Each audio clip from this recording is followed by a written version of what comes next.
Hi friends. Well, I don't have any more journals written. I could go get the 2008 ones, but maybe not. Maybe I'll just see about kind of updating you and me on where I am with things.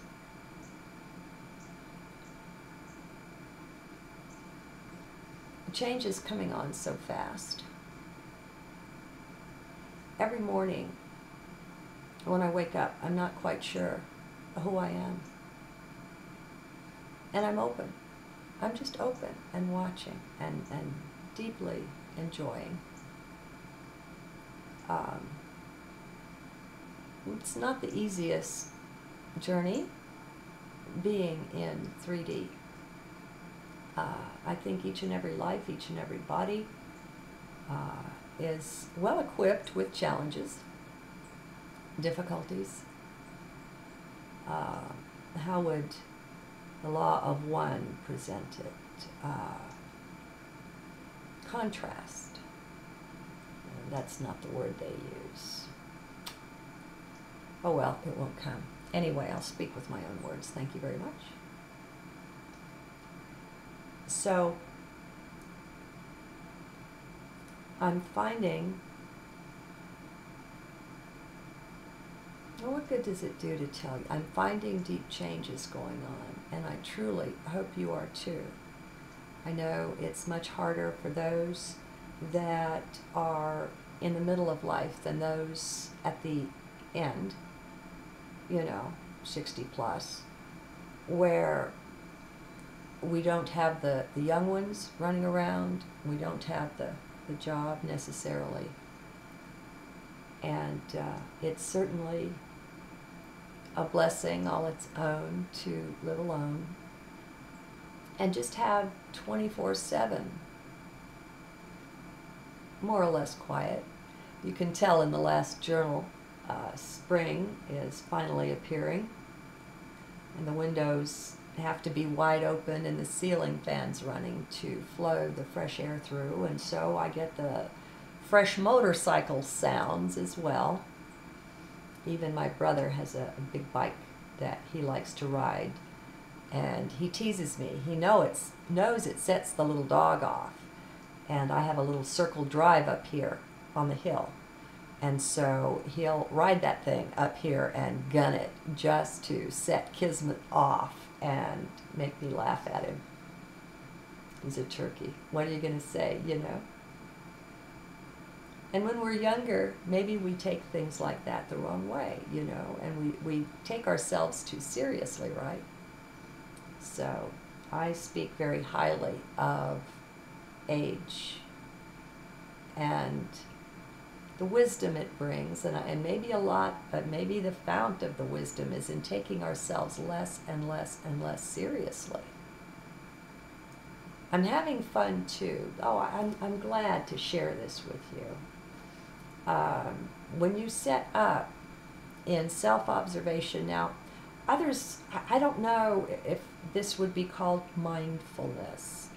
I don't know. To me, it's just kind of and I've shared it over the years here, the desire to be present with heart, with Source 24/7. And so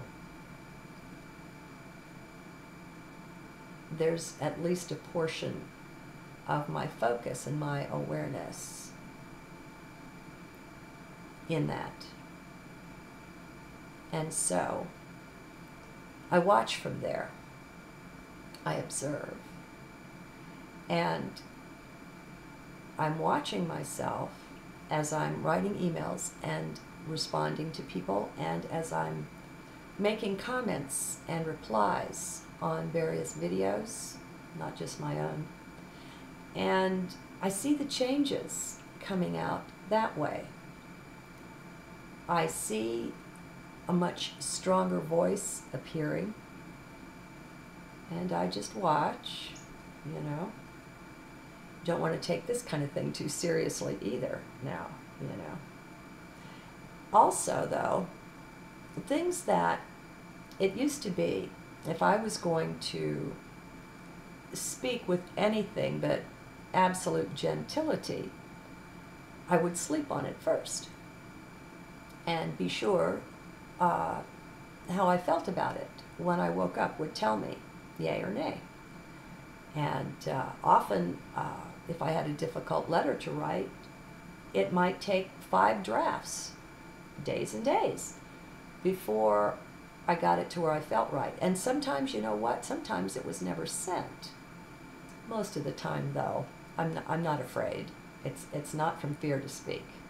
Anyway, what I'm noticing now is the answers coming from heart and the send button being pressed promptly.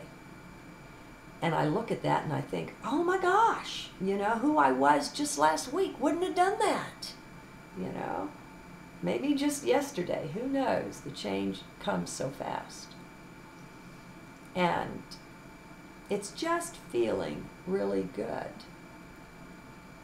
to watch this flood and flow in of new strength.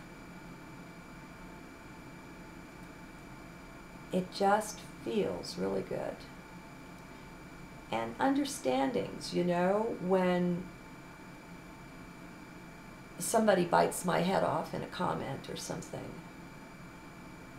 more often now, well, how did it used to be? It used to be that either I would respond or I wouldn't. I mean, some things don't deserve a response, and so you ignore them. But then I would watch myself over time. Instead of just choosing not to respond, I would say something.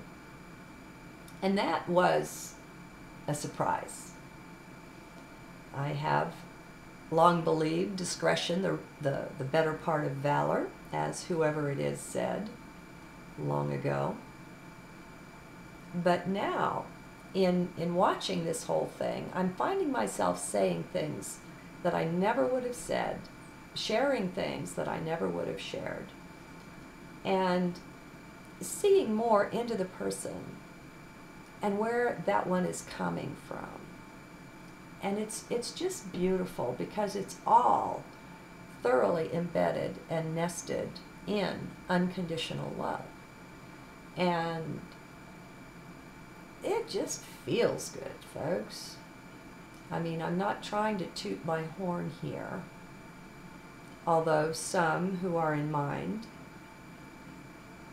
likely won't be able to see it any other way. But that's okay. Push rewind, go back to the beginning and center first, then check it out. Art vision is different. So what am I saying? I'm not really trying to say anything. I'm just sharing, being real with you, wanting to take you along on my journey. Because it's not my journey, it's our journey. And we're doing this together. Something else that I've been given is the understanding that the littlest things that we do are not little. They count. And the more present we are, or centered, or mindful, or heart-focused, or you put your words to it, okay? The more in tune we are, the greater the power that can flow through them. And we help more than just the one that we touch or speak with. It's more powerful than that. Who and what we are is beyond words, powerful, and it's coming more and more to the fore. I'm very glad to be saying goodbye to March. It's been challenging astronomically with the various activities that it brought, the solstice and the full moon and the rest. The solstice, equinox, excuse me. Summer is solstice, winter is solstice. spring and fall, it's equinox, equal day, equal night. So, just a little update, being live, being real. It's not so often, and not in the same way really, that the journals are coming through now. So I still have plenty in the July of '08 binder I'll be sharing with you. And, you know, I'm not going anywhere, folks. I'm sticking around. Namaste.